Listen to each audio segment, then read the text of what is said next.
Ya. Semoga kalian semua sehat dan happy ya, walaupun tetap perkuliahan dari rumah ya. Tapi tampaknya ini di Jogja sudah mulai banyak sejumlah mahasiswa ada dan tenaga pengajar juga dan teknisi sudah cukup ada yang hadir. Tidak seperti kemarin-kemarin sepi sekali, sekarang sudah agak ramai ya. Ya moga-moga pandemi segera merosot ya. Dan saya lewat di Sarjito juga sudah sepi ya. Oke, kita sekarang akan lanjutkan perkuliahan kita minggu yang lalu. Ini untuk pertemuan yang ke-6 ya. Sebelum UTS itu pertemuan yang ke-7 ya. Dan sampai sekarang maaf ini belum bisa jawab atau ngecek dari tugas-tugas rumah, dan besok pertemuan ke-7 akan ada tugas rumah dan UASnya nantinya kita akan open book secara daring. Kemudian ini oh ya, tolong direkamkan ya. Ini kita lanjutkan dengan topik pertemuan yang sekarang, itu tentang ultrasonik dalam kedokteran ya. Jadi kita bukan bahas kedokterannya, kita hanya bahas prinsip-prinsip kerjanya berdasar prinsip fisika ya.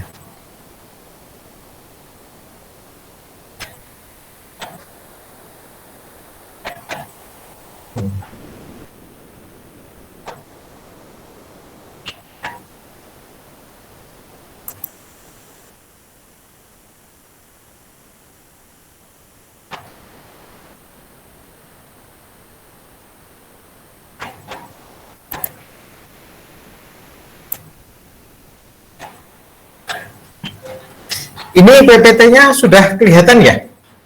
Sudah, Pak. Oh ya. Ya, jadi sambil menunggu teman yang lain, yang tadi sudah saya tengok sudah 33 peserta yang hadir ya. Kita akan lanjutkan perkuliahan hari ini sebagai pertemuan yang ke-6 ya. Dan ini saya berada di kampus ya, di ruang masing-masing. Nah, topiknya ultrasonik dalam kedokteran. Oke, ya. Yang akan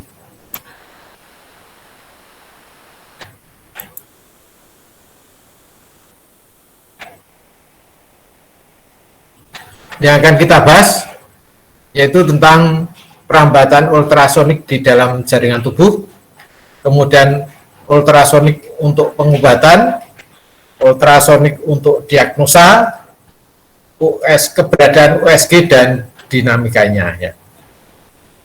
Nah, ultrasonik itu kan bagian khusus dari dari bunyi yang tidak terdengar karena frekuensinya 20.000 Hz atau lebih. Bahkan yang biasa dipakai itu ordernya megahertz ya, daerah megahertz ya. Daerah bunyi tapi megahertz ya. Nah, ini cerita tentang ultrasonik untuk USG. USG itu kan bentuk pencitraan atau diagnosa ya. Ada citranya, citra 3 dimensi, ada citra 4D. Kalau citra 3 dimensi itu ya gambar biasa, itu gambar kelihatan biasa itu. Kalau yang 4D itu gambar hidup maksudnya. 4D 1D berikutnya itu waktu ya, jadi ada gerak ya, jadi video lah gitu ya. Nah, itu kan prinsip dari citra itu kan, kalau ultrasonik itu dasarnya kan dari pantulan ya. Jadi ada sasaran dipantulkan, kalau sasarannya bergerak maka frekuensinya berbeda. Nah, itu yang menyebabkan efek sehingga bisa diperoleh gambar ya. keberadaan apa itu gambar hidup itu berkaitan erat dengan efek blur ya. Dan itu sebenarnya pemakaiannya tidak hanya untuk seperti ini ya. Bisa dipakai untuk apa itu? Ukur kelajuan juga. Kelajuan. Jadi kalau sekarang sudah ada mobile ukur speed kendaraan itu ya. Itu Pak Polisi kalau ada kendaraan terlalu cepat itu sudah bisa tahu apa itu kelajuannya. Yaitu kalau dia berada di depannya sesama naik kendaraan disenterkan itu ultrasonik gitu. Dia mantul ya. Kalau dia kecepatannya itu 60 km per jam dan frekuensinya bedanya kebesaran, kan berarti terlalu cepat dari 60 km per jam, ketahuan. Atau kalau apa itu Pak Polisinya sedang diam, dia menuju ke Pak Polisinya, ya. Berarti frekuensi apa itu pantulan dibanding yang datang, kalau terlalu besar bedanya, berarti kelajuannya menuju ke Pak Polisi itu terlalu besar juga, ketahuan. Kalau meninggalkan, ya beda frekuensinya kebesaran juga, karena dengan dia meninggalkan ke sana. Tapi frekuensi pantulannya jauh lebih kecil daripada tanpa doubler gitu ya, ketahuan juga. Nah, kalau dulu kan pakai di daerah apa itu ada sensor masuk, sensor keluar dulu teknologinya itu. Jadi kalau di daerah mana itu, daerah Purworejo mungkin itu daerah itu dulu ada itu daerah itu. Nah, kalau lewat di situ daerah sensor masuk kita di dalam pelan-pelan, setelah keluar ngebut lagi gitu. Kalau sekarang tidak, mobile sekarang. Ya. Ini prinsipnya sama dengan pengembangan dari USG ya. Ya. Nah, kemudian kalau citra dari USG itu kan pantulan ya, pantulan dan frekuensi. Kemudian ada juga yang terusan. Kalau yang terusan itu apa itu sinar X ya, sinar X. Jadi sinar X itu dasar ada yang diteruskan, ada yang tidak. Jadi filmnya ada di belakang, gitu ya. Jadi itu untuk memotret benda keras gitu. Jadi lacaknya biar kelihatan. Nah, tapi kalau ada jaringan yang di dalam benda keras seperti otak di dalam tulang tengkorak gitu. Nah, pakai sinar X juga nggak bisa, pakai USG juga nggak bisa. Ya bisa tapi apa itu tidak efektif ya. Maka itu pakai MRI ya, MRI. Jadi dasarnya justru GGL induksi dari jaringan yang ada di dalam tulang tengkorak itu. Gitu. Nah ini cerita-cerita yang akan sebagai landasan ultrasonik bahwa bagian dari bunyinya. Bunyi itu kan kemarin kita sebut ada infrasonik, sonik, dan ultrasonik. Kalau kita bahas tentang kebisingan, itu hanya daerah ini aja. Yang daerah ini tidak kita bahas, karena itu daerah gelombang seismik contohnya. Untuk kesehatan tidak ada hubungannya. Ya. Yang ini berhubungan juga. Ya. Kemudian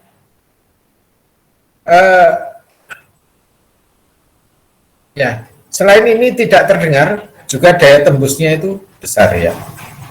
Daya tembusnya besar.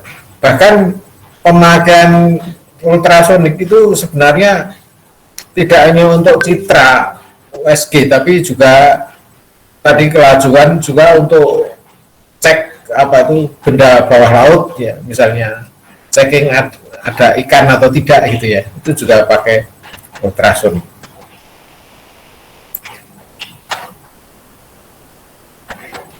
Nah ini menunjukkan adanya sinergi ya antara ilmu fisika dengan ilmu kedokteran ya. Jadi sebenarnya ilmu fisika itu tidak di mana-mana tapi bisa berada di mana-mana. Ya kemarin ada kami diminta cerita di mana Sangiran, Balai Pelestarian fosil manusia purba ya. Itu ternyata berhubungan dekat juga dengan ilmu fisika. dan bahkan pimpinannya juga alumni fisika ya. Jadi memang banyak hal yang bisa dikaitkan dengan fisika. Misalnya kalau di sana ya penentuan usia gitu ya, usia fosil itu ya. Nah, yang kita bahas ini yang berhubungan dengan peralatan medis ya, karena peralatan medis itu berhubungan dengan fisika medis ya. Dan ini pendaftaran PNS penerimanya fisika medis banyak, tapi nggak ada yang daftar. Yang daftar cuma sedikit ya. Jadi antara lulusan dengan yang dibutuhkan tidak imbang ya. Nah, terkait dengan teknologi medis, ini ada istilah pencitraan medis atau medical imaging atau MI. Oh ya, tadi sudah saya cerita. Medical imaging itu ada ultrasonografi atau USG ini yang prinsipnya berdasar intensitas lubang pantul dan efek Doppler ya. Dan di sini sensor bunyi pantulan itu berdampingan dengan sumber bunyinya ya. Jadi hasil pantulan. Ya. Nah, kalau yang sinar X yang sekarang populer dengan CT scan ya, CT scan, computed tomografi ya, pakai sinar X itu ya sebenarnya seperti sinar X yang konvensional, hanya sumber sinar X dan detektornya yang bergerak gitu ya, sehingga citranya itu menjadi bukan tumpang tindih gitu, tapi seperti terpotong gitu ya. Kalau terpotong kan bisa melihat organ dalam tidak saling tumpang tindih, tapi tampang lintangnya. Seperti tubuhnya itu dipotong, dilihat dari sepotong itu ya. Ini berdasar variasi intensitas transmisi. Ya. Sumber dan sensor itu berseberangan. Ya. Kemudian yang ketiga, kalau MRI itu berdasar deeksitasi. Ini momen dipol magnet spin proton atom hidrogen oleh beda relaksasi di jaringan. Ya. Sensor berada di sepanjang sampel. Jadi ini prinsipnya deeksitasi dari momen dipol magnet spin proton atom hidrogen. Itu karena tubuh kita banyak mengandung air. Air itu dominan hidrogen. Hidrogen ada proton, ya. Ada proton. Sehingga kalau ada syaratnya ada hidrogen, ada proton, maka bisa dicitrakan.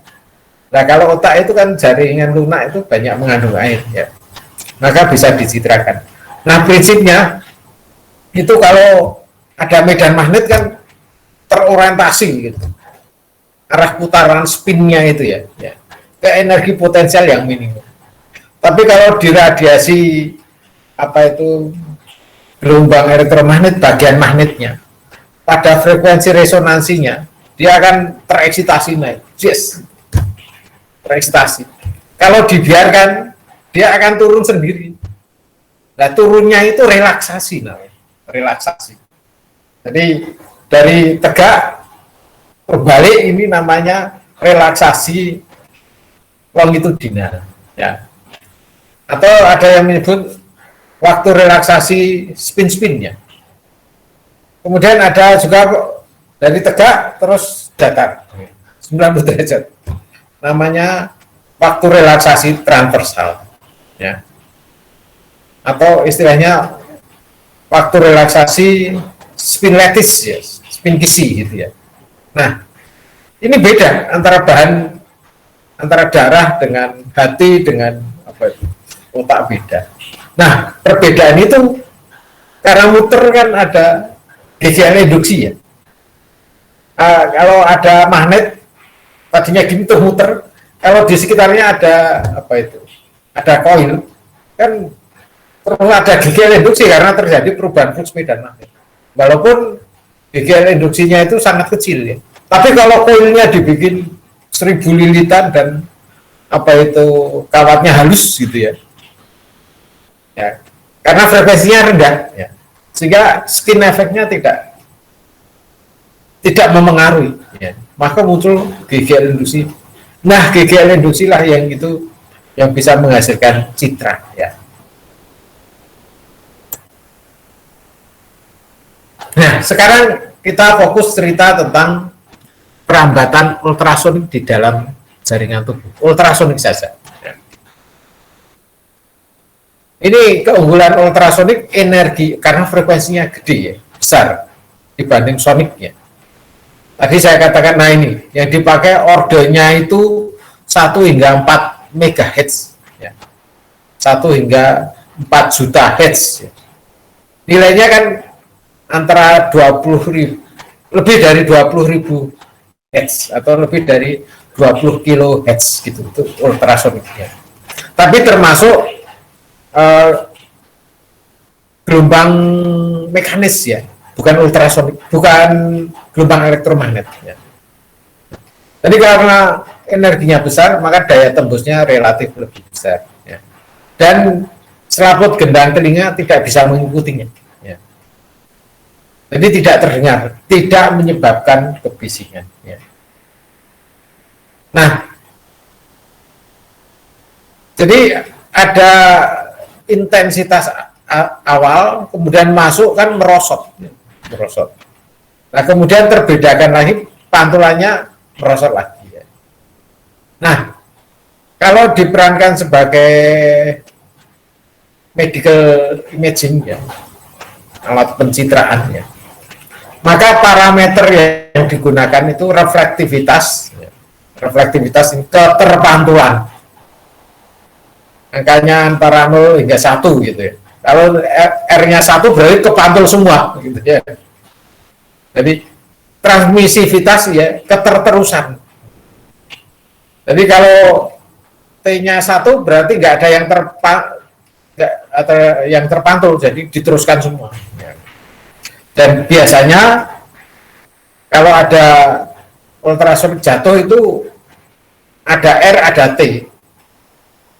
R dan T kalau dijumlahkan R kuadrat dan T kuadrat, R kuadrat tambah T kuadrat itu 1 nilainya.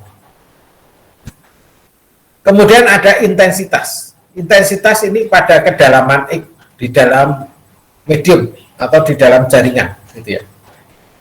Ini intensitas I0, ini intensitas ketika di luar jaringan. Jadi ultrasonik datang ya, jatuhkan sini I0, masuk merosot kedalaman X tinggal I.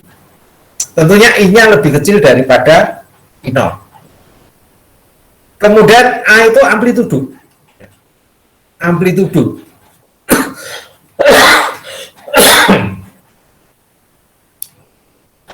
Ketika datang masih belum masuk itu A0.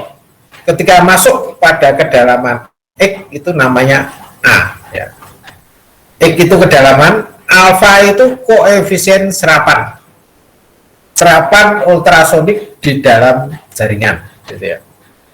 Nah, ini hubungannya ada reflektivitas, ada transmisivitas, maka bentuknya ini amplitudo kuadrat, ini kan sebanding intensitas ya, amplitudo kuadrat itu sebanding intensitas, sama dengan R A0 kuadrat ditambah T A0 kuadrat ya. Kalau A0 kuadratnya dikeluarkan, oh ini A0-nya tidak pakai kuadrat ya, ini A0 saja, R A0-nya. A0-nya dikeluarkan, maka tinggal 1 sama dengan R kuadrat plus T kuadrat ya.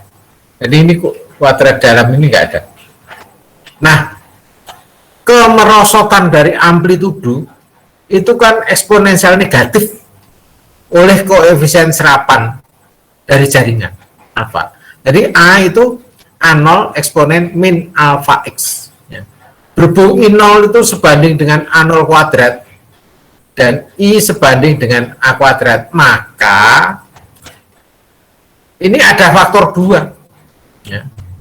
2 itu diperoleh dari amplitudo yang kuadrat itu. Jadi intensitasnya, itu intensitas.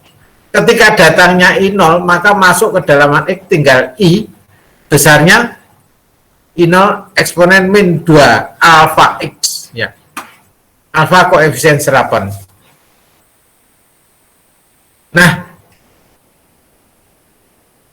kalau dinamakan impedansi di medium 1 itu sebagai Z1 dan ini berhubungan dengan reflektivitas dan transmisivitas, ya, maka reflektivitas itu adalah Z1 min Z2. Jadi impedansi medium 1 dikurangi medium 2. Jadi di luar itu medium 1 udara misalnya, di dalam jaringan itu medium 2, maka reflektivitas itu Z1 min Z2 dibagi Z1 tambah Z2.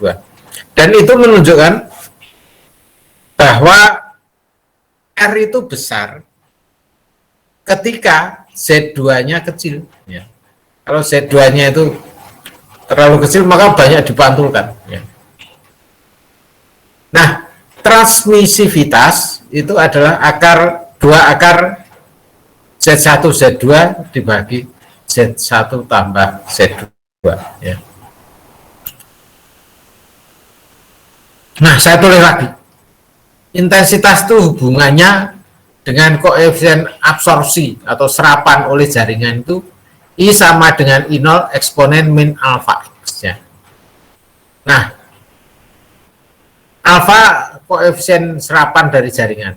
Nah, maka dari situ ada istilah X-nya itu disebut X tengah. Ya. X tengah itu apa? X tengah itu nilai paruh ketebalan, half value thickness. Ya. Ini hanya untuk apa itu? Kalau alfa tidak populer diganti X tengah. Jadi karakteristik dari jaringan atau medium. Ya. Artinya apa? Artinya ketika kedalaman, ketika intensitasnya itu merosot 50% gitu loh. Jadi kalau masuknya itu I0, ketika di situ tinggal setengah I0. Ya. Maka X-nya itu disebut dengan X tengah. Ya. Nah, dari situ X tengah itu untuk mengganti, ini sebenarnya ada hubungan dengan alfa. Jadi sehingga sekarang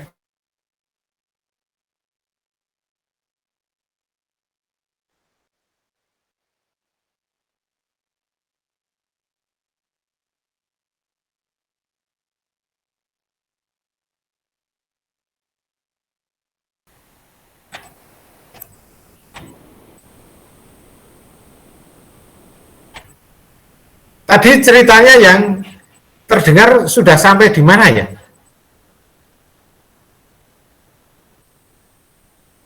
Ada rekan yang tahu? Sudah sampai di sini? Belum, Pak. Oh, belum.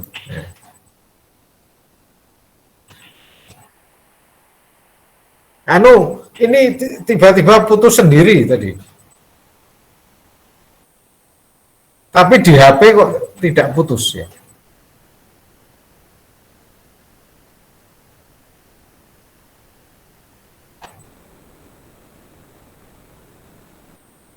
Tadi ceritanya sampai di sini, sudah?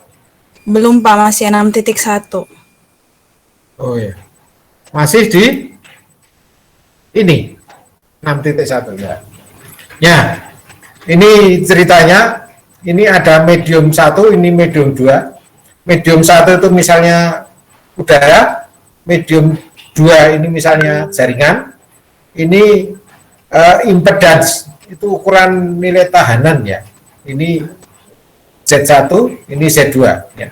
Amplitudo di udara itu A0, A1 ya. Kemudian di dalam jaringan itu A dan I pada kedalaman X ya. Kemudian ada koefisien pantulan, reflektivitas R dan terusan itu T. Nah, kalau datangnya, karena kita tahu intensitas itu sebanding dengan amplitudo kuadrat ya. Kalau datangnya intensitas I0 berarti sebanding A0 kuadrat, maka ini RA0 tidak pakai kuadrat di sini. Kuadratnya di sini. Ini tidak pakai kuadrat. Sehingga 1 sama dengan R kuadrat plus T kuadrat. Nah, bentuknya seperti ini. Amplitudo, sehingga intensitasnya itu bentuknya seperti ini. Karena ada faktor angka 2, karena ini kan sebanding dengan A0 kuadrat ya. Nah, kalau reflektivitas dan transmisivitas yang dihubungkan dengan keberadaan impedansi dari medium, maka bentuknya kayak gini ya. Nah, ini saya dituliskan lagi I0 eksponen min alfa X, ini sekian. Alfa koefisien serapan dari bergantung jenis jaringannya. Nah, ini dulu populer, tapi sekarang lebih populer yang X setengah. X setengah itu maksudnya nilai paruh ketebalan atau half value thickness. Artinya pada ketebalan itu X setengah itu, kalau intensitas di luar itu I0, maka di situ tinggal setengahnya, merosot 50%. Nah, ini merupakan ukuran seberapa besar serapan energi ultrasonik itu oleh medium, gitu ya. Kalau air itu X setengahnya 140 meter, ya. Sehingga air itu menguntungkan digunakan untuk itu, apa itu, untuk medium cek kedalaman air, kemudian citra bawah laut, segala itu ya. Pakai sonar itu maksudnya ultrasonik itu ya. Nah, kalau di udara itu biasa pakai microwave ya, microwave. Jadi satelit ya, mitra itu di medium udara itu microwave ya. Tapi tidak bisa masuk ke air ya. Kalau masuk ke air gantinya ultrasonik ya. Nah, kemudian oleh otot itu contohnya itu X setengah 2,7 cm. Jadi ketika kedalaman otot kita itu hampir 3 cm, maka intensitasnya itu merosot tinggal setengahnya ya. Sehingga order-order itu, sehingga untuk mencitrakan janin pakai ultrasonik masih memungkinkan ya. Nah, ini perbandingan ada otot, ada lemak, ada otak, ada tulang, ada air ya. Air itu serapannya paling kecil ya. Otak itu serapannya paling besar ya. Sehingga ultrasonik nggak bisa untuk mencitrakan otak ya. Tidak maksimal ya. Nah, tadi cerita citra segala itu kan bagian dari diagnosa ya. Diagnosa itu untuk tahu sakitnya apa di mana gitu ya, untuk memudahkan pengobatan. Kalau untuk pengobatan itu biasa memakai yang frekuensi tinggi ya. Karena pengobatan itu tadinya sakit biar tidak sakit. Jadi kalau ada jaringan yang tidak normal dirusak ya, maka perlu butuh energi yang besar. Kemudian energi besar berarti frekuensinya besar, kemudian intensitasnya dan lamanya, durasinya ya. Biasanya untuk pengobatan itu intensitas pengobatan ordernya 1 watt per cm persegi. Sedangkan untuk merusak kanker itu 1000 watt per cm persegi. Kalau diagnosa ordernya kecil ya. Karena ordernya kecil, maka ini bisa dianggap tidak terlalu berbahaya. Oke.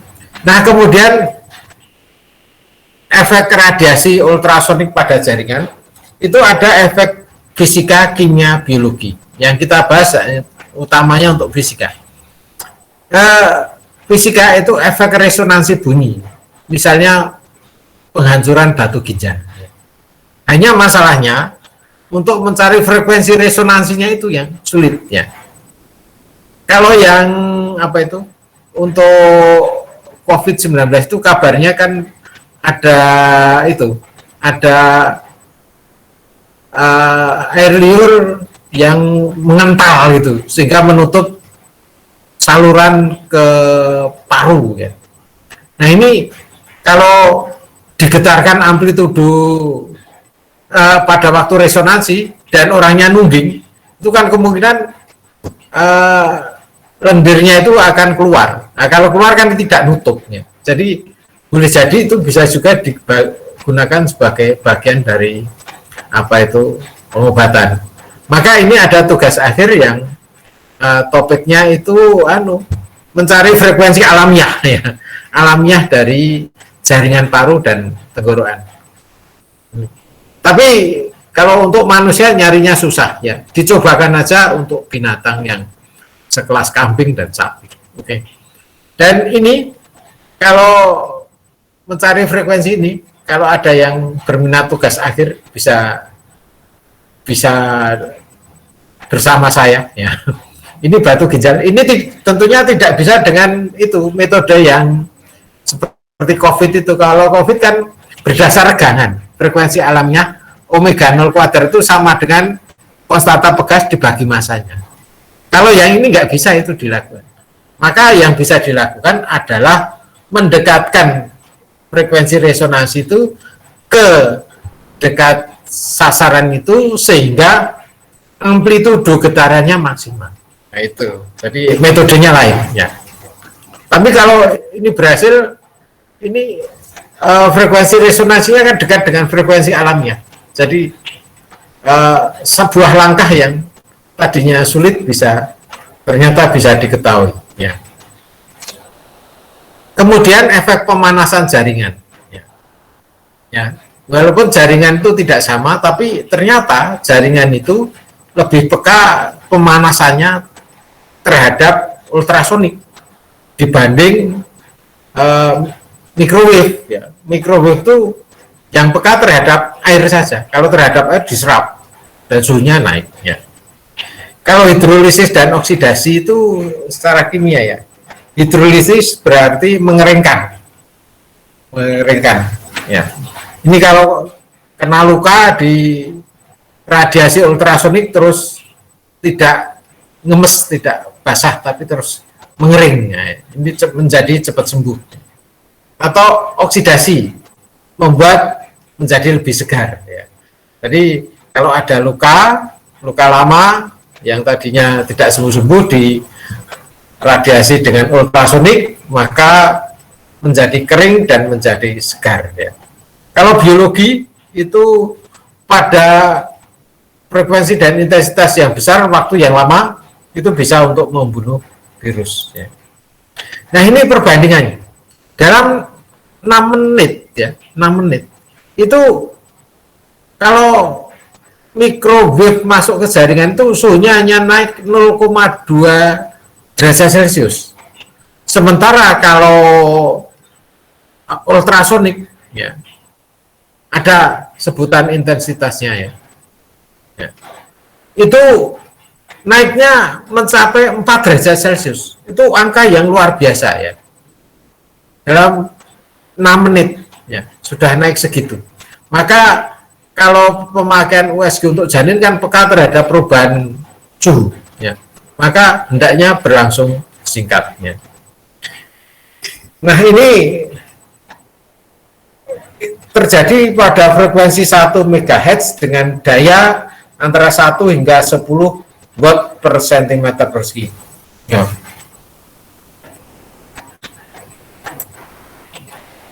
Ya untuk diagnosa kemudian. Diagnosa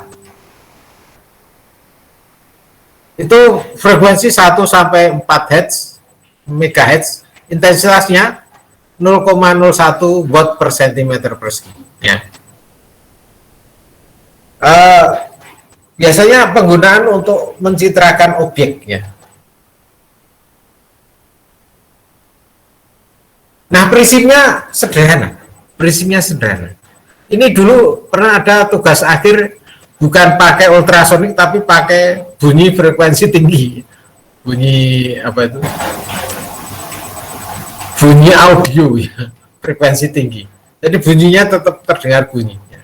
itu ada 2 mahasiswa, satu mahasiswa untuk nyari objek ya di dalam wadah itu dulu ada besi di dalam pasir, tapi prinsipnya seperti ini. Jadi dari pantulan citranya kayak apa gitu ya, itu diperoleh dari sinyal yang didapat gitu, terus titik-titik datanya membentuk sebuah pola gitu kan. Kemudian yang kedua, polanya seperti sinar X, jadi ada benda, kemudian ada sumbernya, terus sini detektornya terusan gitu ya, digabung. Jadi di sini lurus, belok gitu, citranya seberapa? Citra apa itu? Mikrofon ya. Ini loudspeaker, ini mikrofon, pelantang, yang terima pelantang. Yang satu berdampingan, jadi ada pasir, di dalamnya ada besi gitu. Diharapkan bisa mencari benda-benda di bawah tanah gitu ya. Yang kedua itu pelantangnya di sini, ada benda di dalam, ya. Inginnya untuk melihat apa yang ada di dalam. Ya ternyata bisa berhasil juga ya. Walaupun hanya melihat berdasarkan variasi nilai tegangan ya CRO yang dihubungkan dengan apa itu voltmeter ya, via osiloskop ya. Nah ini prinsipnya begini, kalau ada loudspeaker mengeluarkan bunyi des gitu kan, ada yang dipantulkan diterima di sini, ada yang lewat ini baru dipantulkan di sini, sehingga di osiloskop sinyalnya tinggi kemudian rendah. Nah ini menunjukkan citra dari dinding ini dan dinding sana. Nah kalau di sini diberi pemantul, misalnya ada kayu atau pelat tipis, maka ini ada yang mantul di sini tetap seperti ini, dipantulkan di sini seperti ini. Ini ada yang terus termantul di sini, intensitasnya rendah. Kalau 2 muncul 3 seperti ini. Nah kalau ini disampingkan di sekitar otak, misalnya ini penggambarannya ya bombastis ya, bisa mencitrakan, maka polanya seperti ini. Kalau ini dilakukan, diputar, dikombinasi, maka membentuk scan gambar dari fitur dari otak itu, gambar dari otak itu. Nah ini prinsipnya seperti ini ya.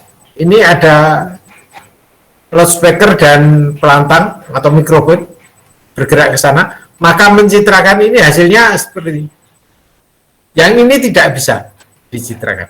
Tapi kalau ini muter sana, maka ini bisa dicitrakan. Nah, bagaimana untuk USG? USG itu prinsipnya seperti ini. Itu yang dasar masih analog dulu ya. Jadi ada ini kristal transmisi, ini menghasilkan ultrasonik, dan ada kristal penerima yang perannya sebagai mikrofon. Jadi ada melepaskan bunyi, ada penerima bunyi. Nah ini kalau jatuh di apa, ada janin misalnya di jantungnya, jantungnya kan kembang kempis, membesar mengecil gitu. Maka ketika membesar, maka ini kan gerak mundur relatif terhadap sumbernya, maka frekuensi pantulannya lebih kecil dari aslinya. Tapi ketika ini mengembang, gerak maju, maka ini yang datang dan dipantulkan, frekuensi pantulan ini lebih gede daripada yang datang. Nah ini sehingga diperoleh gambar osiloskop detakan macam ini. Atau kalau dalam bentuk bunyi, bentuknya kayak gini. Nah kayak gini sekarang sudah dicitrakan, jadi menjadi bentuk tegangan yang ditampilkan visual gitu ya. Nah kemudian ada juga scanning untuk ukur kelajuan darah ya. Jadi kalau ini ada sumber ultrasonik, langsung ke sini, ini langsung ke penerima, ini kan diam terhadap sana. Maka kalau sumbernya F0, maka kena di sini juga F0. Tidak berbeda antara ini loudspeaker pelepas ultrasonik dengan pelantang atau mikrofon ya. Nah, tapi kalau bunyinya diarahkan ke sana, padahal aliran darahnya ke sana, maka dipantulkan oleh darah ini. Sana dipantulkan. Pantulannya tidak F0, tapi FD. FD itu lebih besar daripada F0. Mantul di sini, sehingga FD itu ada selisih dengan F0. Jadi beda selisih itu kita dapat menghitung kelajuannya. Ada prinsipnya ini. Efek Doppler ya. Nah, kalau ini arahnya ke sana, darahnya mengalir ke sana, jadi F0-nya ke sana, maka FD-nya itu tentunya justru lebih kecil dari F0. Ya. Jadi kalau menuju FD-nya lebih besar F0, kalau meninggalkan ini FD pantulannya dari sini yang mengalir ke arah sana, justru lebih kecil daripada F0 ya. Jadi prinsipnya yang nomor 2, kalau yang ditembak yang fluida yang mengalir di sebelah sana.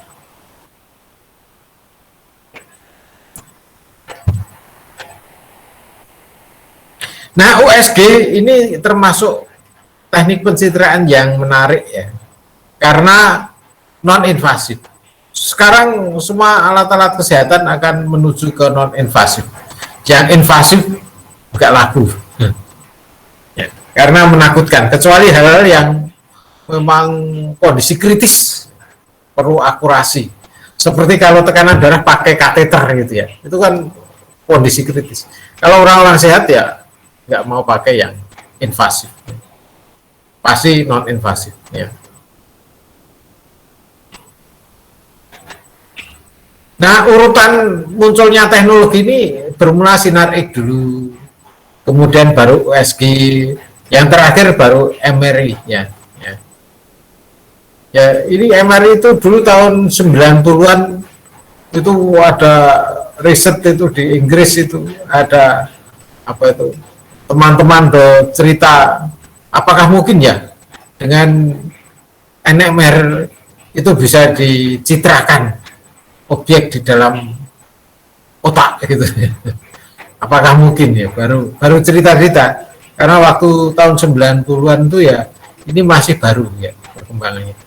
Dan waktu itu juga yang berkembang juga ini, mengambil bahan bakar dari air ya.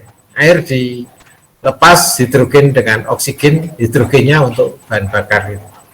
Tapi yang itu tidak sukses sampai sekarang. Karena untuk melepaskan hidrogen perlu 10 Joule, hidrogen yang dihasilkan hanya 5 Joule, jadi rugi ya. Jadi bahan bakar dari air itu tidak berkembang ya. Nah, prinsipnya ada piezoelektrik ya. Ada keadaan satu kristal diberi tekanan sehingga menghasilkan efek listrik. Jadi ada kristal itu diberi tekanan sehingga kristalnya bergetar ya. Bergetar itu kan elektronnya bergetar ya, sehingga memberikan tegangan ya. Keadaan 2, kalau piezoelektrik itu dikenai medan listrik. Jadi dikenai medan listrik tapi medan listriknya bolak-balik gitu ya. Sehingga kristalnya bergetar, sehingga menghasilkan bunyi ultrasonik ya. Nah, komponen USG ultrasonografi itu terdiri dari transducer, mesin USG, dan monitor ya. Ini ada sumber ya. Transducernya ada sumber, ada penangkap di satu ini ya. Kemudian pemproses itu di CPU di sini, kemudian monitornya itu di sini. Nah, misalnya gambarnya seperti itu.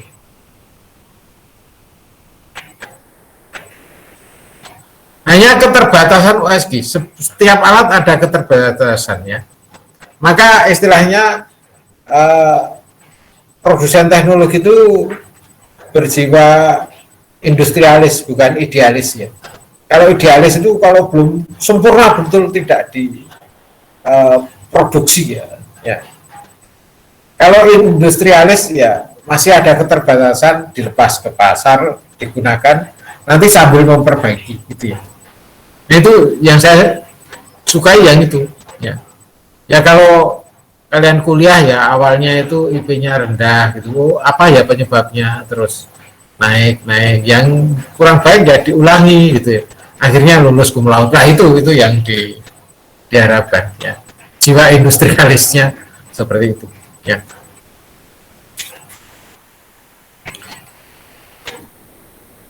Nah, tipe citra ya itu ada scanning satu dimensi ya, itu misalnya untuk cek keretakan baja, scanning 2 dimensi itu mencitrakan tubuh, penampang irisan ya, dan scanning 3 dimensi itu untuk ketebalan objek ya. Ya, terkait dengan sasaran scanning ya, itu ada jaringan pemantul dan penyerap kuat ultrasonik. Pemantul dan penyerap kuat itu tulang dan lemak. Kemudian objek penyerap kuat ultrasonik itu udara. Misalnya berisi udara, paru lambung. Nah, kalau penyerap kuat, maka tidak ada yang pantul, ya. Sehingga tidak baik untuk dicitrakan. Sehingga paru dan lambung itu kalau dicek dengan ultrasonik tidak pas ya. Nah ini ada 4G, 4D ya. Ini USG 3D, dimensi objek bergerak. Ini ada efek Dopplernya ya.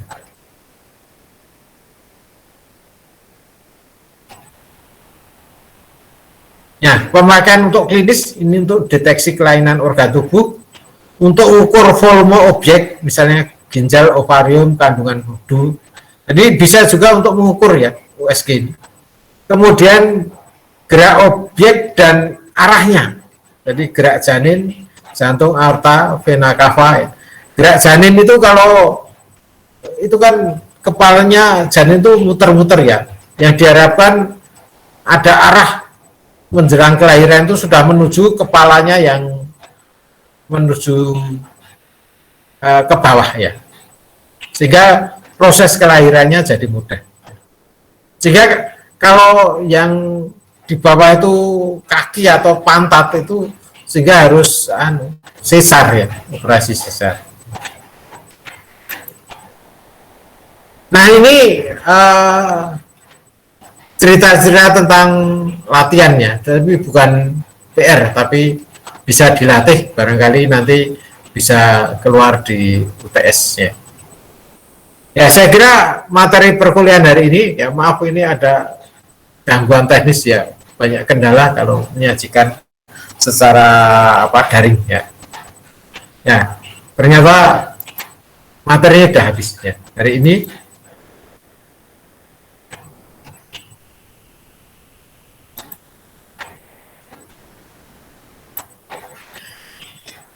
Ya, materinya sudah habis, hanya sampai di situ. Barangkali ada tambahan pertanyaan atau bisa via VA atau email ya. Ya, walaupun tadi tertatih-tatih bisa dibahas sampai selesai, walaupun menelan waktu yang cukup lama ya, lebih dari 1 jam ya. Ada tambahan pertanyaan? Ya, kalau tidak ada, bisa kita akhiri dulu ya. Kita akhiri dan ya, kalau tidak ada pertanyaan kita akhiri dan kita jumpa lagi minggu depan sebelum kita UTS ya. Oh ya, kalau misalnya ada tugas rumah yang di Google Classroom saya lupa belum masang gitu ya, bisa WA ke kami ya. Oke. kita akhiri. Selamat siang, salam sehat, dan salam happy. Ya. Terima kasih. Terima kasih, Terima kasih, Pak. Pak. Terima kasih Pak.